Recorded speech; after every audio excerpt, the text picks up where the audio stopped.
Yan kami guys sa loob ng Creek Park. May train. There's a train. See you, Tara. There's a train. Train. Baby, you wanna...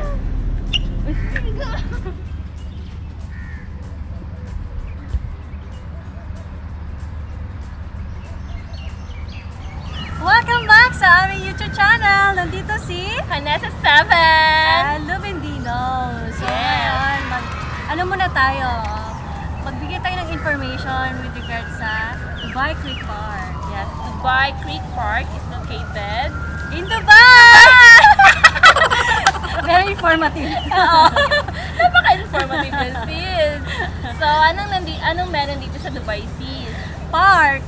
Park! Kasi nga, Creek Park. I'm ready to creek. That's my Creek Park. O, diba? Eh, di wow. 2-in-1. Ayun na nga.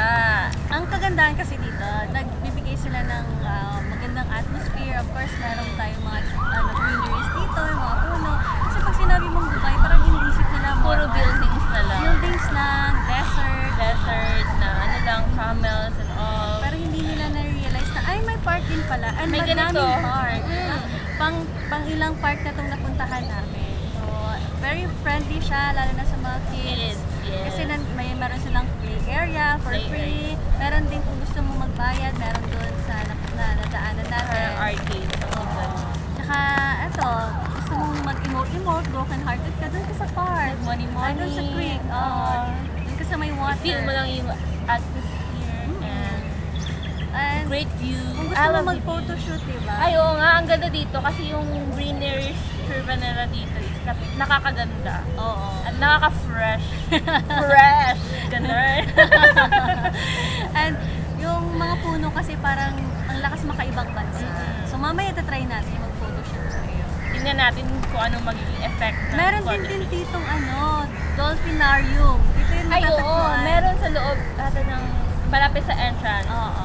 So hindi natin alam kung magkano yung entrance fee kasi hindi naman tayo pumunta doon. Dito lang tayo sa labas para less Chill lang. Less sa gastos. Kasi yung entrance naman dito, guys, is only 5 dirhams. So, per head, it's all the place you can go. Except lang dun sa may mga bayad na mga rides or whatsoever na may fee dito sa iba.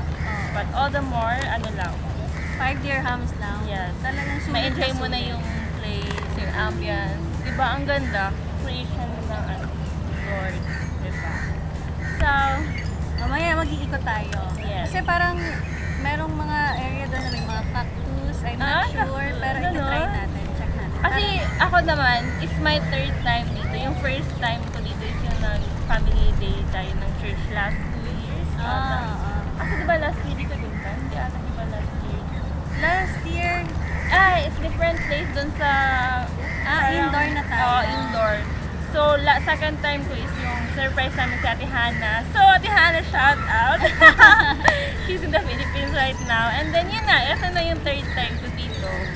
Which is, hindi ko pa talaga siya na-explore kung ano mga iba-ibang sites. Kasi isang place na kami nagpunta last time. So, ang ganda pala dito. Na-appreciate ko na siya now.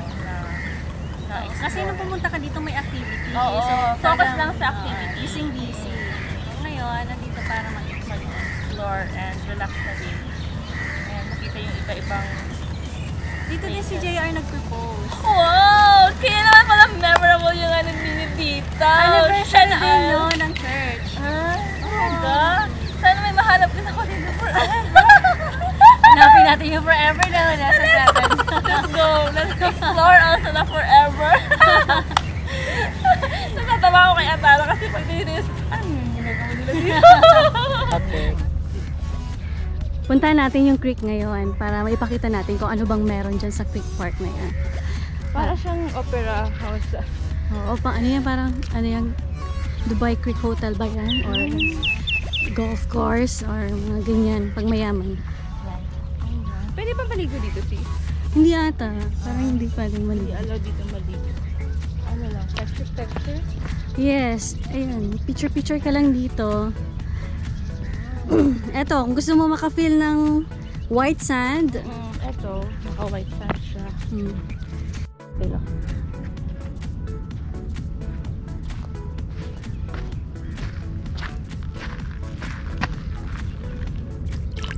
Very clear yung water niya. Malinis siya. Sobrang linis. And all the way, yung Iona Bridge na yon, makikita mo. I think that's the Garhood Bridge. And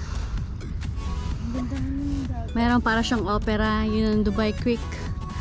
Parang golf course yan. Pero hindi ako sure. May hotel dyan eh. Yung pang mayaman. Pero may golf course din dyan. So, ito yung dock nila.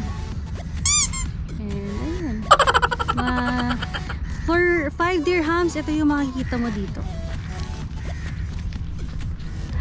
Ayan. So, ito yung mga puno na to. Ito yung dates. Ito yung kanilang national tree. Ito yung maraming sila, sagana sila dito sa mga dates. Kaya, para siyang puno, para siyang coconut, no? oo.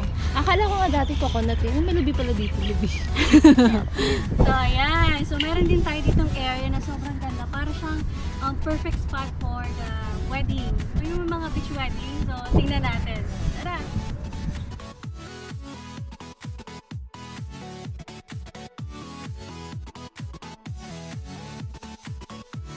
Sobrang ganda niya. Talagang ito yung aisle.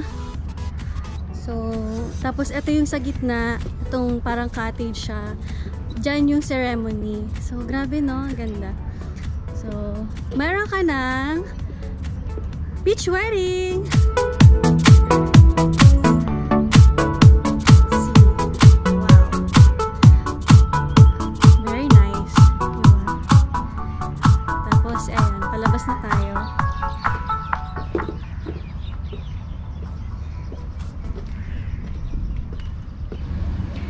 So, ayan. Kung gusto mo mag-jogging dito, pwede ka mag-jogging.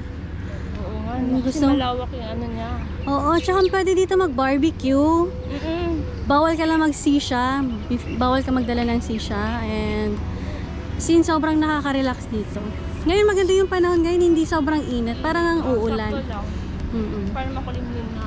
So, tingnan mo tong puno, no? Parang ano siya, parang nasunog na hindi mo maintindihan. Pero pa medyo creepy. Tapos madami pa siyang mga birds. So, hi!